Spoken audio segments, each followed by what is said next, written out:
श्री कृष्ण के जन्म की पौराणिक कथा।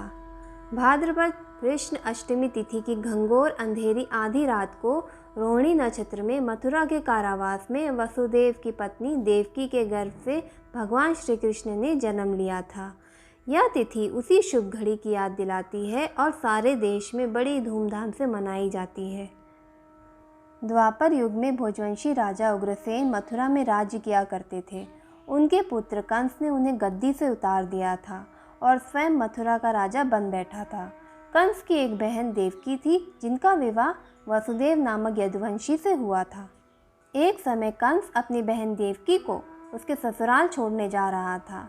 तभी रास्ते में आकाशवाणी होती है कि हे कंस, जिस देवकी को तू बड़े प्रेम से ले जा रहा है उसी में तेरा काल बसता है।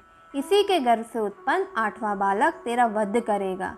यह सुनकर कंस वासुदेव को मारने के लिए उत्तेजित होते हैं। तब देवकी ने उससे विनय पूर्वक कहा, मेरे गर्भ से जो संतान होगी उसे मैं तुझे लाकर सौंप दूंगी। बहनोई को मारने से क्या लाभ। कंस ने देवकी की बात मान ली और मथुरा वापस चला आया। उसने वासुदेव देवकी को कारावास में डाल दिया। वासुदेव देवकी के एक एक करके 7 बच्चे हुए और 7 को जन्म लेते ही कंस ने मार डाला। अब 8वीं संतान होने वाली थी। कारागार में उन पर कड़े पहरे बैठा दिए गए। उसी समय नंद की पत्नी यशोदा को भी संतान होने वाली थी। उन्होंने वासुदेव देवकी के दुखी जीवन को देख 8वें बच्चे की रक्षा का उपाय रचा।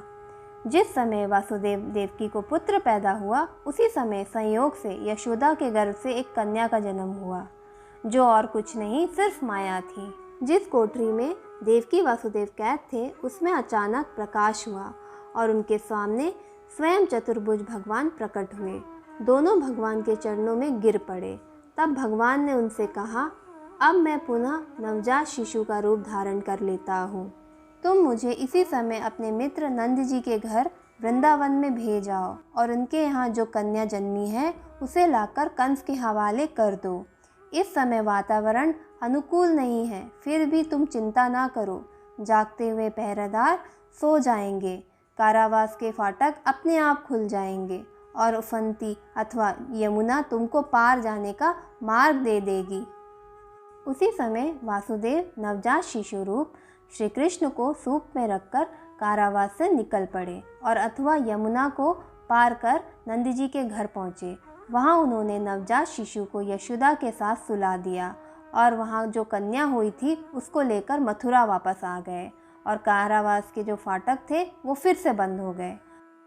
अब कंस को सूचना मिली कि वासुदेव देवकी के 8वें संतान ने जन्म लिया है।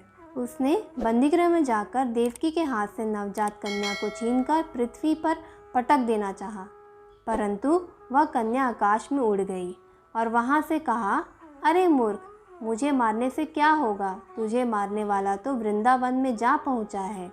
वह जल्द ही तुझे तेरे पापों का दंड देगा। यहाँ पर कृष्ण जन्म कथा समाप्त होती है। धन्यवाद। अगर आपको आज की ये वीडियो पसंद आई हो तो प्लीज़ लाइक करें या आप अपना सुझाव भी नीचे कमेंट बॉक्स में दे सकते हैं।